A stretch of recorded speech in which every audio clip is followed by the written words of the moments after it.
Breaking news. తెలంగాణలోని విద్యార్థులకి big shock అని చెప్పాలి. 15వ తేదీ నుంచి కాలేజీలన్నీ మూతపడబోతున్నాయి. ఇది అది అని ఏం లేదు. MBA, BEd, తర్వాత PG, BTech, MTech అన్ని స్కాలర్షిప్ల ద్వారా మీరు గనక మీ కాలేజీలోకి ఎంట్రీ ఇస్తే డెఫినెట్గా మీ కాలేజీలన్నీ నిర్ణయం తీసుకున్న మాట ఏంటంటే 15వ తేదీ నుంచి స్కాలర్షిప్లన్నీ కూడా ఫీజు రియంబర్స్మెంట్, ముఖ్యంగా ఫీజు రియంబర్స్మెంట్స్ అన్నీ కూడా రాకపోవడం మూలంగా 1200 కోట్ల రూపాయల బకాయిలు ఉన్నాయట.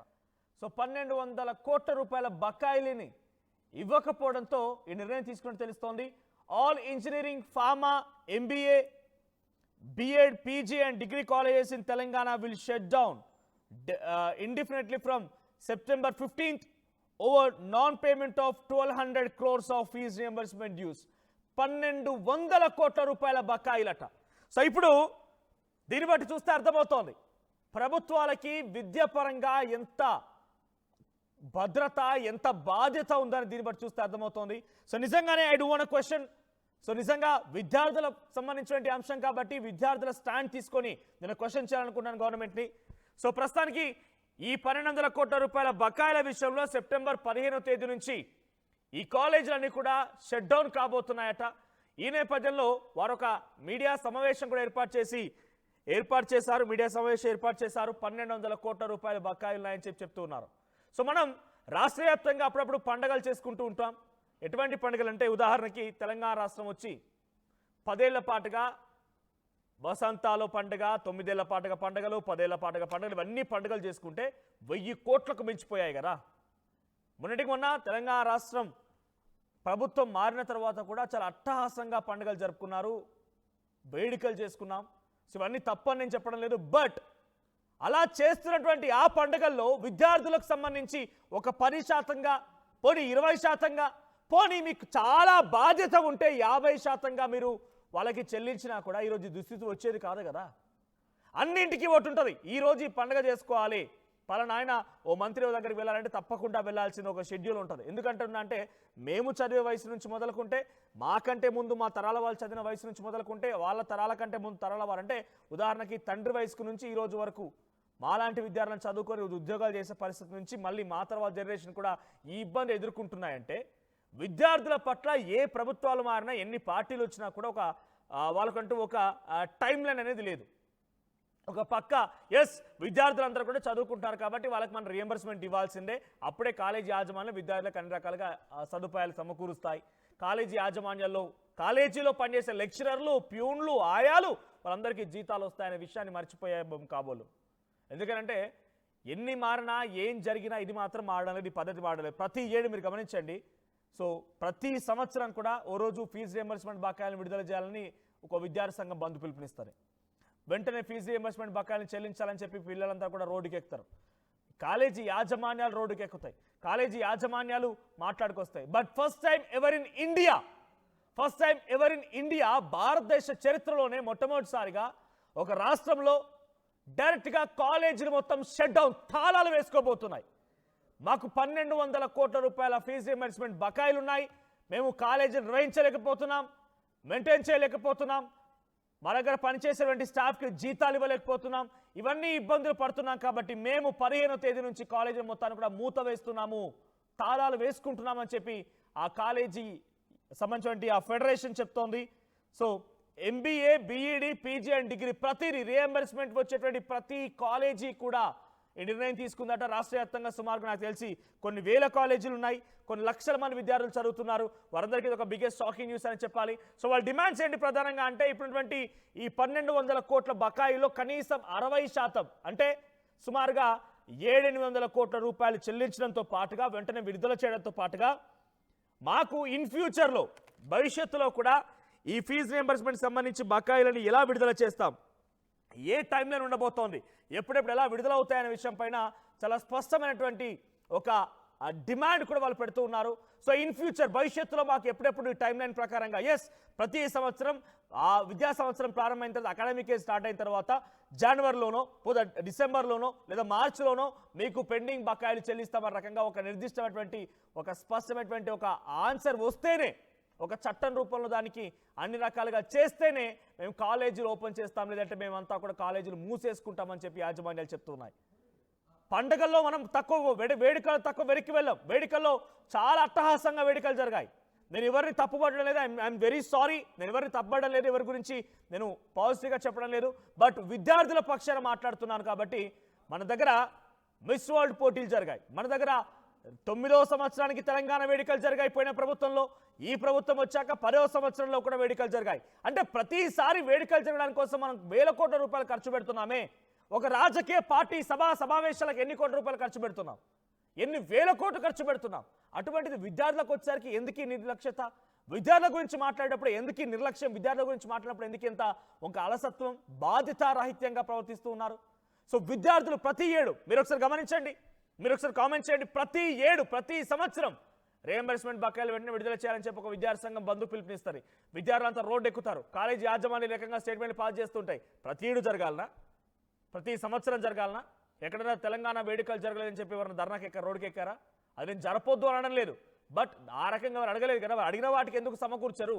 ఎస్, మా ప్రతినిధి మధు సిద్ధంగా ఉన్నారు మరిన్ని అప్డేట్స్తో. మధు, సో రాష్ట్ర వ్యాప్తంగా ఫస్ట్ టైం ఎవరి ఇండియా, భారతదేశ వ్యాప్తంగా ఇది ఒక కొత్త అంశం అని చెప్పాలి, ఒక సంచలనం అని చెప్పాలి. ఇప్పటివరకు ఎప్పుడు జరగలేదు ఇటువంటి సంఘటన. 15వ తేదీ నుంచి కాలేజీలు మొత్తం మూసేసుకుంటున్నామని చెప్పి కాలేజీ యాజమాన్యాలకు సంబంధించిన ఒక ఫెడరేషన్ నిన్న సెక్రటరియట్ వేదికగా మీడియా సమావేశం ఏర్పాటు చేసింది. ఎలా చూడాలి? ఈ నెల 30వ తారీఖు లోపల బకాయిలు చెల్లించాలనేటువంటి డిమాండ్ చేస్తా ఉన్నారు.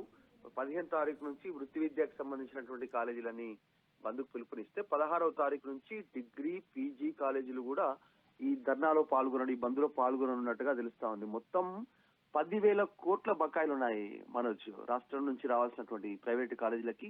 ప్రస్తుతం వీళ్ళ సమస్య ఏంటంటే జీతాలు ఇచ్చుకోలేనటువంటి సిచ్యువేషన్ కొనసాగుతుంది ప్రైవేట్ కాలేజీలో. బంద్ చేస్తే తప్ప ప్రభుత్వం దిగిరానటువంటి పరిస్థితి. ఎన్నోసార్లు విజ్ఞప్తి చేశారు, భేటీ వాళ్ళు ప్రభుత్వానికి రిక్వెస్ట్ చేశారు. కొన్ని ఆలోచనలు వీళ్ళే స్వతహాగా కొన్ని డిజైన్ చేసి ప్రభుత్వానికి వివరించే ప్రయత్నం చేశారు.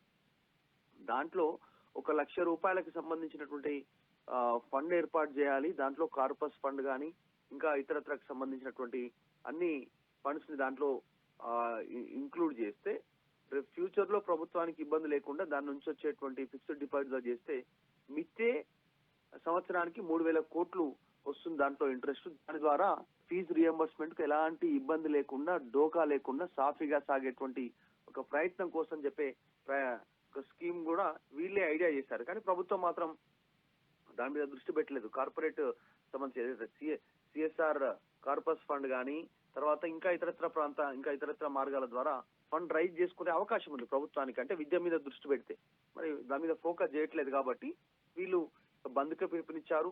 మొత్తం దసరా జరుపుకోలేనటువంటి సిచ్యువేషన్ ఉంది, రేపు జీతాలు ఇవ్వలేనటువంటి సిచ్యువేషన్ ఉంది, మేము ఏం చేయలేము. ఒక 6 months నుంచి ఈ కాలేజీలో జీతాలు ఇవ్వట్లేదు సిబ్బందికి. సో ప్రైజర్ పెరుగుతా ఉంది వారికి కూడా. ప్రభుత్వం ముందు అనేక సార్లు ప్రతిపాదనలు, రిక్వెస్ట్లు, చర్చలు చేసినా పట్టించుకోవట్లేదు. ఇక కాలేజీలో బంద్ పెట్టడమే కరెక్ట్ అనేటువంటిది ఒక నిర్ణయానికి వచ్చారు. మొత్తం 15వ తారీఖు నుంచి నిరవధిక బంద్ పెడతా ఉన్నారు ప్రభుత్వం బకాయిలు చెల్లించేంత వరకు. అది కూడా ఈ నెల 30వ తారీఖు వరకు మరొక డెడ్ లైన్. అప్పట్లోగా ప్రభుత్వం బకాయిలు చెల్లించాలి, లేదు అంటే ఇంకా ఉద్యమం ఇంకా తీవ్రతరం చేస్తామంటున్నారు. ఇప్పుడు కేవలం బంద్ వరకే. ఒక 30వ తారీఖు సెప్టెంబర్ 30వ తారీఖు తర్వాత రోడ్లపైకి వస్తామనేటువంటి స్టేట్మెంట్ చేస్తా ఉన్నారు. తర్వాత నిరసన వ్యక్తం చేస్తామంటున్నారు. సో ఇది పెద్ద ఉద్యమంగా మారే అవకాశం ఉంది. ఇప్పటికే ప్రభుత్వానికి క్షేత్రస్థాయిలో ప్రభుత్వ పథకాల రూపంలో, తర్వాత యూరియా రూపంలో ఇంకా కొంత చర్చ జరుగుతుంది, ప్రభుత్వం వ్యతిరేకత ఉంది. జనరల్ గా ఇటువంటి ఉద్యమాలు, ఇటువంటి అంశాలు చెప్పేప్పుడు ముఖ్యంగా కాలేజీ యాజమాన్యాలకు సంబంధించి కూడా ఒక డిఫరెంట్ గా ప్రభుత్వం ఆధీనంలోనే పనిచేస్తాయి కాబట్టి ఒక రకంగా జంకుతూ ఉంటారు, భయపడుతూ ఉంటారు. సో ముందుగా చర్చలు జరిగాయా? చర్చలు జరగకమునిపై ఈ రకంగా వాళ్ళ అల్టిమేటం జారీ చేస్తున్నారు అనుకోవాలా? డెఫినెట్ గా వారిది ఒక సమస్య, బిగ్గెస్ట్ సమస్య ఇది. నిజంగా అక్కడ ఉన్నటువంటి చదువుకునే విద్యార్థులకి, కాలేజీ యాజమాన్యాలకు తెలుసు ఎంత ఒత్తిడి ఉంటుందనేది. సో విద్యాశాఖ అధికారులతో కానీ, విద్యాశాఖ మంత్రి లేరు కాబట్టి ముఖ్యమంత్రితో ముందుగా చర్చలు జరిగాయా? ఎందుకు డైరెక్ట్ గా డెసిషన్ తీసుకోవాల్సి వచ్చింది? పలుసార్లు ఇప్పటికే వీళ్ళు రిక్వెస్ట్ ఇచ్చినట్టుగా తెలుస్తా ఉంది. చాలా సందర్భాల్లో అసోసియేషన్ కి సంబంధించినటువంటి సోషల్ రెస్పాన్సిబిలిటీ కింద చాలా మంది రెస్పాండ్ అయ్యే వాళ్ళు చాలా మంది ఉన్నారు. వాళ్ళు రెస్పాండ్ అయ్యి వాళ్ళే సహాయం చేస్తే ఆ డబ్బు ఫిక్స్డ్ డిపాజిట్ చేస్తే దాని ద్వారా ఇంట్రెస్ట్ తోటి ఒక 3,000 కోట్లు ప్రతి సంవత్సరం ప్రభుత్వానికి వచ్చేటువంటి అవకాశం ఉంటుంది, ఫీజు రియంబర్స్మెంట్ కు వాడుకునే అవకాశం ఉంటుంది. 1,00,000 కోట్లు బ్యాంక్ అట్లనే ఉంటుంది. ఇంట్రెస్ట్ ద్వారా వీళ్ళు ఫీజు రియంబర్స్మెంట్ ని నిరంతరంగా గడిపేటువంటి అవకాశం ఉంటుంది. దాన్ని కూడా పట్టించుకోవట్లేదు. సరే, ప్రభుత్వం చెల్లించాల్సినటువంటి ఫీజు బకాయిలు చెల్లించట్లేదు. ఇక్కడ 6 నెలల జీతాలు ఉండడంతో యజమానుల పైన ఒత్తిడి పెరుగుతుండటంతో ఇక వాళ్ళు తప్పని పరిస్థితుల్లో ఈ డిసిషన్ తీసుకున్నారు. ముందే ప్రభుత్వానికి సమాచారం ఇచ్చామనేటువంటి స్టేట్మెంట్ అయితే చేస్తా ఉన్నారు. 15 నుంచి నిరవధిక బంద్, ఒక ఇంజనీర్స్ డే ఉంది. ఇంజనీర్స్ డే ను కూడా బ్లాక్ డే గా ప్రకటిస్తా ఉన్నారు. సో మొత్తం సెప్టెంబర్ 30 లోపల బకాయిలు చెల్లించకపోతే మొత్తం బకాయిల్ని ఇంకా ఉద్యమాన్ని ఉధృతం చేస్తామనేటువంటి స్టేట్మెంట్ చేస్తా ఉన్నారు. దీనిపైన ప్రభుత్వం దృష్టి పెట్టే అవకాశం ఉంది. పెద్ద ఎత్తున ఎఫెక్ట్ పడే అవకాశం ఉంది. ఎందుకంటే ప్రైవేట్ కాలేజీలు ఎక్కువ ఉన్నాయి ఈ రోజు రాష్ట్రంలో.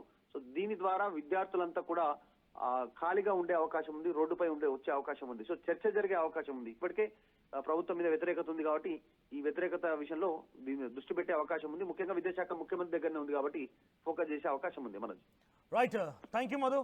సో డైరెక్ట్ గా ఇదొక అల్టిమేటం అని చెప్పాలి. భారతదేశ చరిత్రలో ఫర్ ద ఫస్ట్ టైం ఈ రకమైన డెసిషన్ ఒకటి తీసుకుంటూ ఉన్నారు. సో భారతదేశ వ్యాప్తంగా ఉన్నటువంటి ఆ చరిత్రలో ఎక్కడ కనీ విరి ఎరగని రీతిలో తెలంగాణ రాష్ట్ర వ్యాప్తంగా ఉన్నటువంటి కాలేజీలని మొత్తాన్ని కూడా రియంబర్స్మెంట్ ఇవ్వడం లేదు. కాబట్టి మాకు బకాయిలు ఉన్నాయి, మేము కాలేజీ నిర్వహించలేకపోతున్నాం, కాలేజీ నడిపించలేకపోతున్నాం, యాజమాన్యాలు ఇబ్బంది పడుతున్నామని చెప్పి సెప్టెంబర్ 15 నుంచి బంద్కు పిలుపునిస్తున్నారు. విద్యార్థుల వరకు కాలేజీకి రావడానికి వీల్లేదు.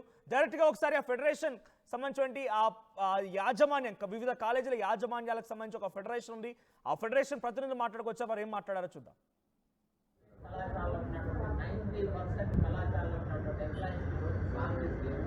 పండుగ ఎలా జరుపుకోవాలని చెప్పేసి అటెండర్లు కూడా మమ్మల్ని తెలియజేస్తున్నారు.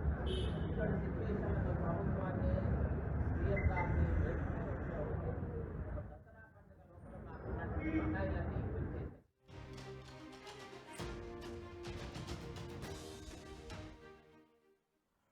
ఇక్కడ ఫెడరేషన్ అధికారులు చెప్తోంది, ఇప్పటికే పలుమార్లు చర్చించాము, విద్యాశాఖ అధికారులను భేటీ అయ్యాము, రియంబర్స్మెంట్ విడుదల చేయమని అడిగాము, ఎన్నిసార్లు వేడుకున్నా, ఎన్ని రిక్వెస్ట్ చేసినా వాళ్ళు ముందుకు తీసుకోవడకపోవడం మూలంగానే మేము ఈ డిసిషన్ తీసుకుంటున్నామని చెప్తున్నారు. అన్ని కాలేజీలు, రాష్ట్ర వ్యాప్తంగా ప్రతి ప్రైవేట్ కాలేజ్ రియంబర్స్మెంట్ అందుకునే ప్రతి కాలేజ్ కూడా కంప్లీట్గా క్లోజ్ అవబోతోంది. సో సెప్టెంబర్ 15వ తేదీ నుంచి మూసివేయబోతున్నారు. ఏదేమైనా ఒక బిగ్గెస్ట్ డెసిషన్గా చూడాలి. మరి ఇప్పటికైనా విద్యాశాఖ అధికారులు, విద్యాశాఖ మంత్రిగా ఉన్నటువంటి ముఖ్యమంత్రి రేవంత్ రెడ్డి కూడా మేల్కొని ఆ విద్యార్థులకి ఒక శాపంగా ఈ డిసిషన్ మారకుండా వారిని ఏమైనా సర్దిద్దుతారా, బకాయిలు విడుదల చేస్తారా, ఏం జరుగుతుందో చూడాల్సిన అవసరం అయితే ఉంది. ఏదేమైనా మళ్ళీ రిపీట్. సో ఎన్ని వేడుకలు జరిగినా, ఎన్ని ప్రోగ్రాములు చేసినా, ప్రభుత్వ ధనం ఎంతో ఖర్చు చేసినా కూడా అంతా సైలెంట్గా ఉన్నారు. అలా ఖర్చు చేయమని, వేడుకలు చేయమని, సంబరాలు జరపమని, ఇంకేదో నానా హైరాణ చేయమని చెప్పి ఎవరు రోడ్డు ఎక్కరు, ఎవరు కూడా డిమాండ్ చేయరు. ఒక సామాన్య ప్రజానికానికి ఎవరు కూడా ఈ అంశం అవసరమే లేదు. కానీ వాళ్ళకు చాలా నిత్యవసరం ఏంటి అంటే విద్య. వాళ్ళు చదువుకోవడానికి విద్యా అవకాశాలు కావాలి, చదువుకున్న తర్వాత ఉపాధి అవకాశాలు కావాలి, ఆసుపత్రికి పోతే అక్కడ సరైన సదుపాయాలు ఉండాలి. వీటి కోసం డిమాండ్ చేస్తూ ఉంటారు. సో కానీ ప్రభుత్వాలు ఏం చేస్తూ ఉంటాయంటే డ్రామాలు చేయాలి, పైన మెరుపులు మెరవాలి, మెరుపులు చూసే ప్రజలు మాకు ఓట్లు అనే రకంగా వాళ్ళంతా కొన్ని సందర్భాలు బిహేవ్ చేస్తూ ఉంటారు. అది ఏ ప్రభుత్వం ఉన్నా, గతంలో 10 ఏళ్ల క్రితం ఉన్న ప్రభుత్వం ఉన్నా, ఇప్పుడున్న ప్రభుత్వాలు ఉన్నా, ఉమ్మడి ఆంధ్రప్రదేశ్లో ప్రభుత్వాలు ఉన్నా, ప్రతిసారి కూడా ఈ సమస్య వస్తూనే ఉంది. ఫీజు రియంబర్స్మెంట్ కోసం ప్రతిసారి రోడ్లు ఎక్కుతారు, విద్యార్థులు బంధుకు పిలుపునిస్తూ ఉంటారు, యాజమాన్యాలు మాట్లాడుతూ ఉంటాయి. ఇంకా ఇది ఒక తీరని సమస్యగానే మిగిలిపోయింది. కాబట్టి ఇకనైనా ప్రభుత్వాలు మేలుకొని ప్రతి ఏడు విద్యార్థులకు సంబంధించి ఇటువంటి సమస్య రాకుండా ఈ సమస్యను చక్కదిద్దుతాయా, ఏం జరగబోతుందో చూడాల్సిన అవసరం అయితే ఉంది. సో మీ అభిప్రాయం ఏంటి కామెంట్ చేయండి. అటు కాలేజీల యాజమాన్యాలు ఉన్నా, విద్యార్థులుగా నేరుగా మీరు ఉన్నా, సో మీ అభిప్రాయాన్ని కామెంట్ చేసే ప్రయత్నం చేయండి.